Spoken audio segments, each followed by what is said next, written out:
for journalists, and he joins us right now to make sense of these issues that are just taking center stage within this country. Sempala, a very good afternoon. Good afternoon, my brother. It's always a pleasure to have these conversations with you, but as an advocate, what do you make of all these attacks on the journalists? I think this is a culmination of failure by the security forces to arrest the situation at an infancy, where you just needed to prevail over these errant officers. Now they are at large. They're just tormenting journalists as they wish.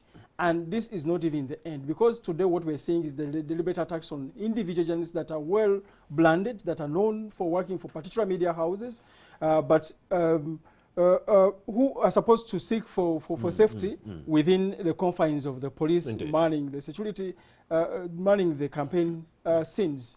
So what we are seeing and what we're making of it is that there is a deliberate now move to attack journalists. You just see that there's even no remorse when it happens that a journalist is injured.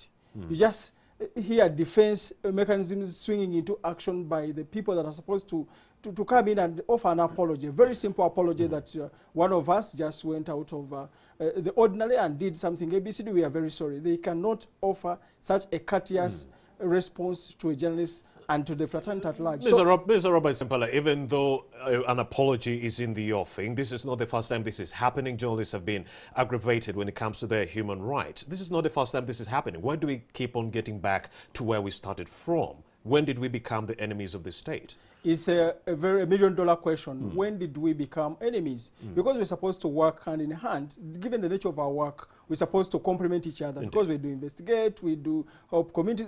Basically, we do a lot in common together.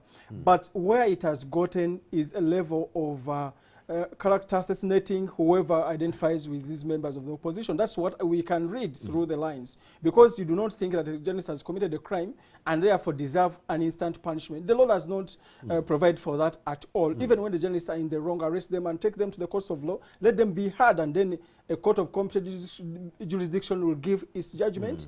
And if a journalist is in the wrong, will be convicted and a sentence served at that point, as opposed to letting the army, the police, gang up against journalists and beat them to near death. Of course, you have a police officer, Enoch Baine, the RPC of the Greater Massacre region, who said, Ali Muvule, you're going to become collateral damage, before throwing the tear gas canister and injuring my brother Ali Muvule in that regard. So how do we end this behavior? How do we create a conducive environment where journalists can work hand in hand with the security apparatus? You can be very sure that we will go against him, we'll drag him to court, even when it is an uphill task for us, because the police certainly has to investigate and then compile a file which must be sanctioned by the state attorney.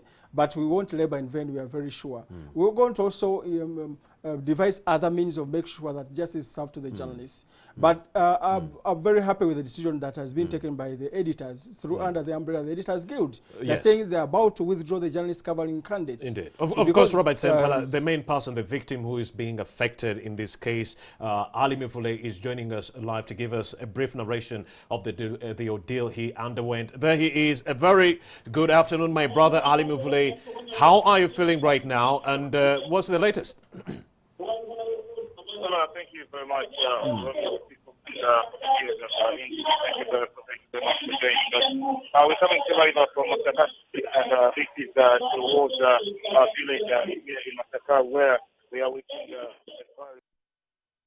the bodyguard of the National Unity Platform presidential candidate Robert Kyagulanyi, who was allegedly knocked down by a military truck, but later on Brigadier Claudia Wekwaso, who is the spokesperson of the UPDF, came out to deny the allegation, saying that actually the deceased met his demise after jumping off a car that was speeding. So now here we've just had a requiem mass here at in the home of the late Francis and Frank, and it was led by Father John Mary Maiga Chiwanuka. That's the parish priest who came out strongly to condemn in the strongest terms what really happened, and also condemning what was done to the journalists by the security forces, most especially Baine on Enoch, that's the RPC of Masaka, who indiscriminately started firing at the journalists, and actually was one of the victims there, where he straight on directly directing the tear gas canister and then hurting my thigh here. So now that's the situation here where we are waiting, and the National Unity Platform presidential candidate Robert Kyagulanyi is also expected to come here and attend the burial. As I've told you, we are done with the prayers, and we're just waiting. We've just spoken also to the head of the bodyguards of Robert Kyagulanyi, and that's known as Eddie Mutwe, who called for come and asking other bodyguards to stay calm in this trying moment. So at the moment, that's the situation here as it's unfolding here. But it was a very, very, very unfortunate incident yesterday where the security forces now turned their guns on the journalists, and I can attest.